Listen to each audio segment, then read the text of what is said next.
Waalaikumsalam warahmatullahi wabarakatuh. Assalamualaikum warahmatullahi wabarakatuh. Waalaikumsalam warahmatullahi wabarakatuh. Alhamdulillah rabbil alamin wassalatu wassalamu ala sayyidina Rasulillah wa ala alihi wa sahbihi wa mawalah. Rabbi syrah li sadri wa yassir li amri wa hlul 'uqdatam min lisani yafqahu qawli waj'alni wadiran min ahli amma ba'du. Bapak Ibu yang dirahmati oleh Allah Subhanahu wa taala, pagi hari yang mulia ini kita mengawali city tour kita di tempat yang mulia ini, di tempatnya para sahabat berkumpul, termasuk adalah salah satu tempat yang sudah diduduki oleh Rasulullah sallallahu alaihi wasallam dan tempatnya para sahabat berkumpul yang pada waktu itu disebut dengan Bani Saqifah.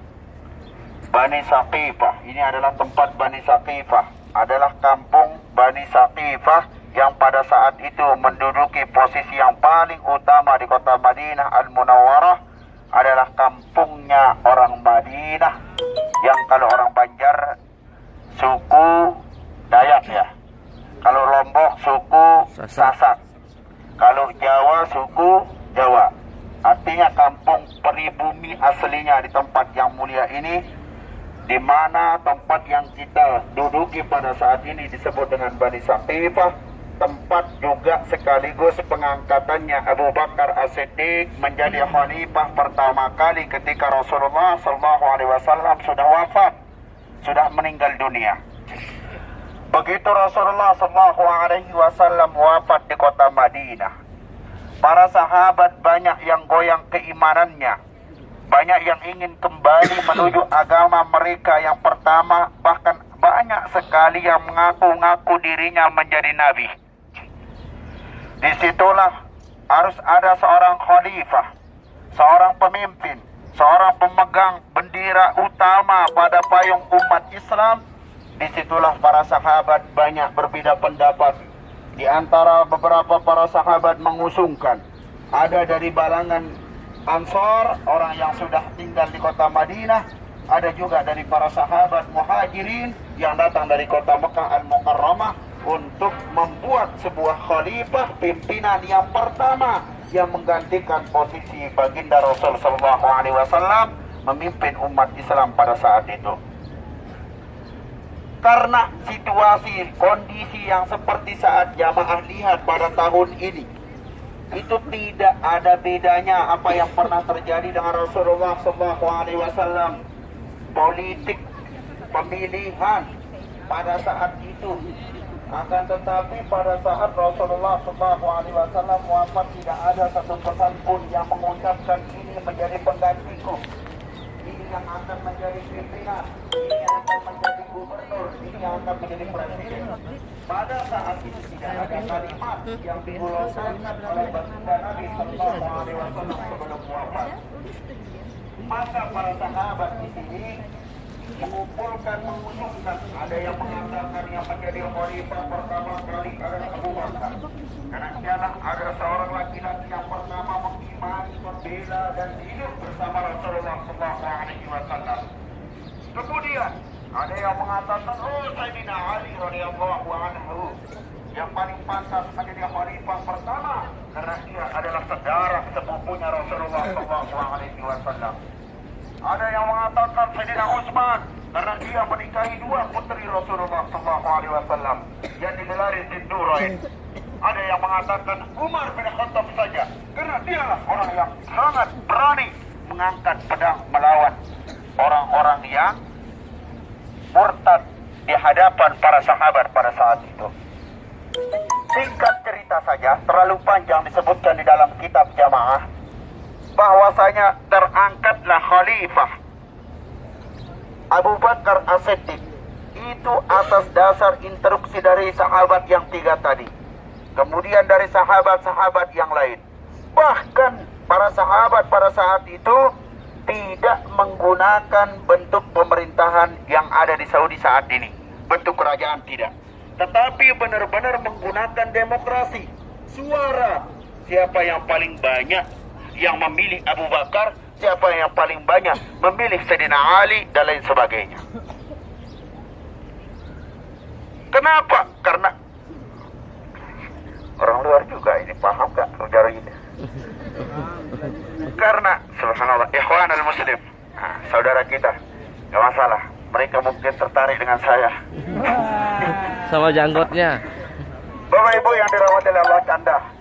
Jadi begitu Sayyidina Abu Bakar As-Siddiq diangkat menjadi khalifah pertama kali, tugasnya adalah yang pertama menguatkan akidah umat Islam yang sudah beriman, benar-benar beriman kepada Allah dan beriman kepada Rasulullah. Pada saat Abu Bakar sungguh sangat banyak sekali tantangannya, karena Rasulullah sudah meninggal dunia, Rasulullah sudah wafat. Banyak yang tidak yakin ternyata Muhammad juga mati, ternyata Muhammad juga sudah tiada. Sama halnya seperti kita yang pada saat hadir ini, kata para sahabat. Maka muncul satu persepsi yang disebut dengan Musailamah Al-Kadzdzab, orang yang mengaku dirinya menjadi nabi setelah tidak ada Nabi Muhammad SAW. Bahkan banyak yang ingin kembali kepada agama nenek moyang mereka. Itulah yang terjadi pada saat itu. Maka dibentuklah pengangkatan khalifah yang pertama kali di tempat yang mulia ini, sekaligus dibaiat di apa istilahnya kalau orang sudah jadi gubernur sekarang, Sumpah. dilantiknya Abu Bakar As-Siddiq di tempat yang mulia ini, jamaah. Nah, maka tempat ini sekarang dijadikan taman seperti ini, jamaah. Ya, taman seperti ini, tempat kita beristirahat. Kemudian dikumpulkan juga di dalam buku cerita Madinah Al-Munawwarah yang ulun baca, bahwa terdapat seluruh pohon yang ada di seluruh dunia ada di tempat yang mulia ini, jemaah.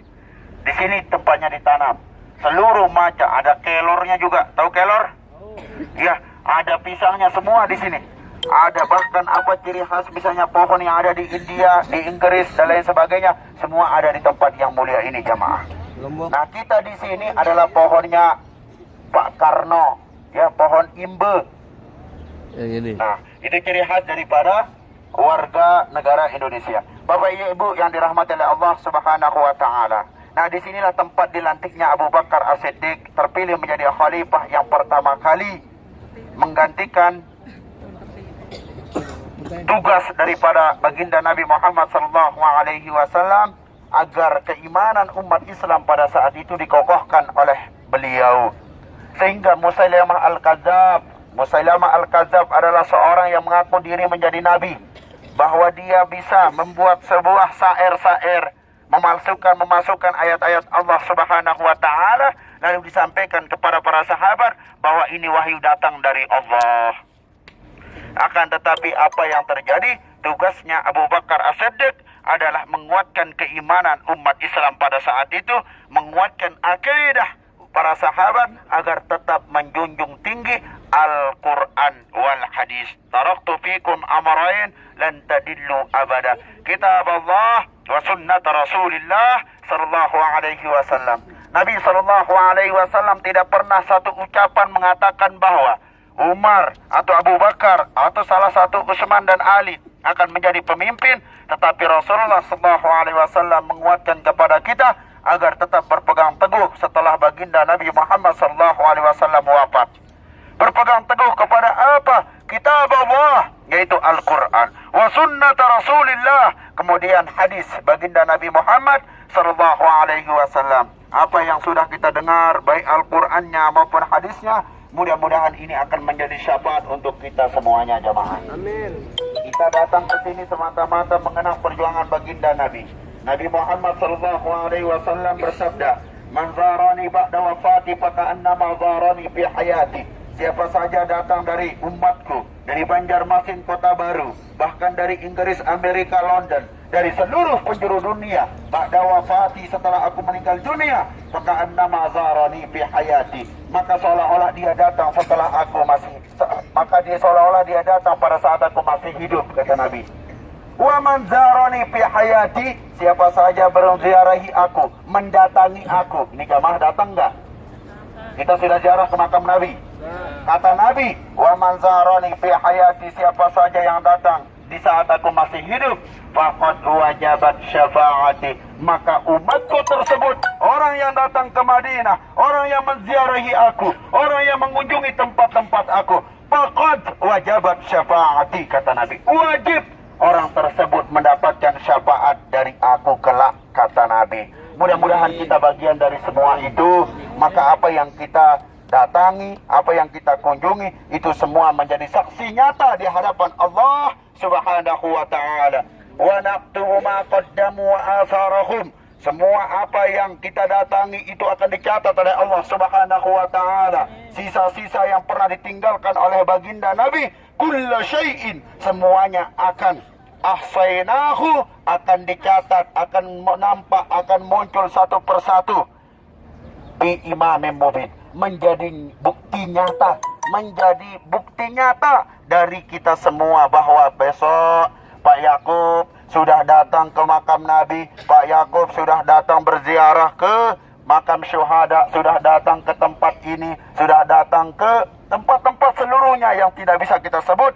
Ahsainahu fi imamin mubin. Semuanya itu akan menjadi bukti nyata, akan diangkat oleh Allah Subhanahu wa ta'ala berbicara jamaah. Nah, mudah-mudahan apa yang kita datangi pada pagi hari yang pertama ini akan menjadi saksi nyata di hadapan Allah Subhanahu wa ta'ala, dan kelak di akhirat kita mendapatkan syafaat. Berikutnya kita akan pindah ke lokasi berikutnya. Mudah-mudahan jamaah masih kuat ya.